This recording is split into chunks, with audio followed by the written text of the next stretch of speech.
अस्सलामु अलैकुम वरहमतुल्लाहि ताला वबरकातुहू। मेरी वीडियोस देखने वाले मेरे प्यारे दोस्तों, भाइयों, अजीज नौजवान साथियों और सुनने वाली मेरी तमाम उम्मत मुस्लिमा की प्यारी बहनों, मैं नबी पाक सल्लल्लाहु अलैहि वसल्लम के सहाबा इकराम रिज़वानुल्लाहि ताला अलैहिम अजमईन के प्यारे प्यारे किस्से आप लोगों को गोश गुजार कर रहा हूँ।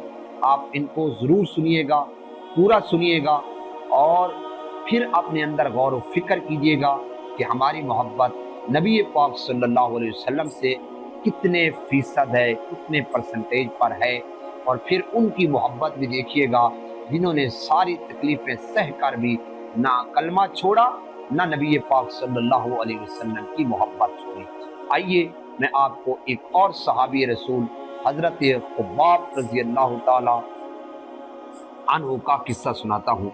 हज़रत ख़ब्बाब रज़ियल्लाहु ताला अन्हु छठे नंबर के मुसलमान हुए, यानी कि जो सबसे पहले मुसलमान थे ना, साबिकीन अव्वलीन, उनमें से हज़रत ख़ब्बाब रज़ियल्लाहु ताला अन्हु में थे। लेकिन ये उम्मे अनमार के ग़ुलाम थे, लोहार थे, लोहारों वाला काम करते थे और लोहे को आग में सुर्ख करके तलवारें वगैरह बनाया करते थे।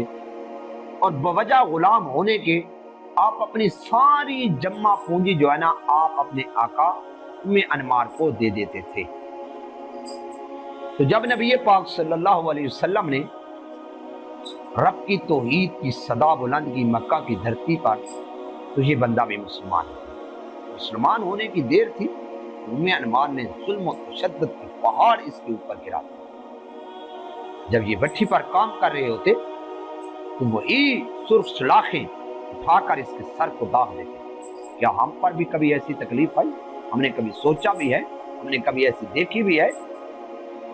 नहीं। उसकी मेन वजह यह है कि हमें तो गोद में, माँ की गोद में इस्लाम मुफ्त में मिल गया। हमें इस्लाम की कदर भी नहीं। हम तो 5 वक्त नमाज भी बड़ा मुश्किल से पढ़ते हैं, अवल तो पढ़ते नहीं है, या तो कपड़ों का बहाना या किसी और चीज का बहाना। वो लोग कितनी तकलीफें सहते हैं, जरा सुनिए।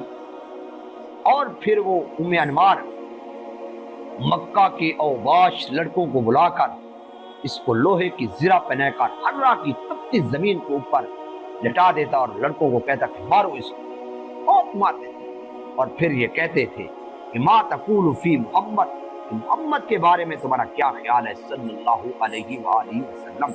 तो ये जवाब देते थे अब्दुल्लाह व रसूलुहु, ये अल्लाह के बंदे और उसके रसूल हैं, हमारे पास दीन हक लेकर आए हैं ताकि हमें अंधेरों से निकाल कर रोशनी की तरफ ले जाएं।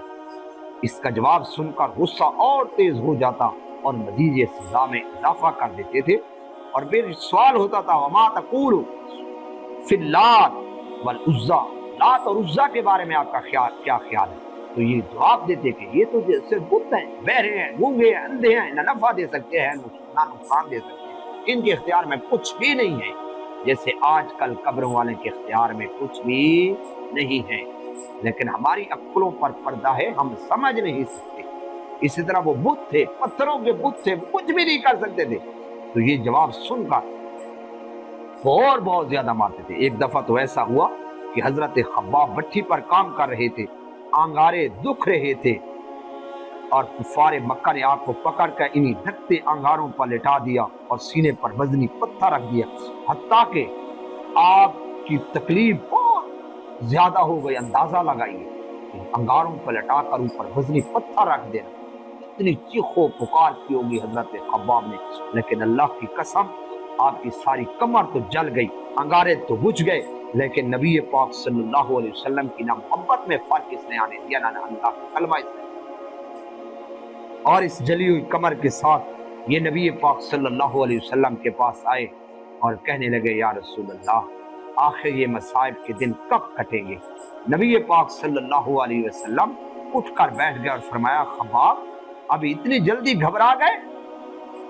आप लोगों से पहले वो लोग भी गुजर गए जिनके जिस्म पर लोहे की कंघियां चलाई जाती थी और इनके वजूद का सारा गोश्त उतारा गया, मगर वो फिर भी अपने दीन पर पक्के रहे।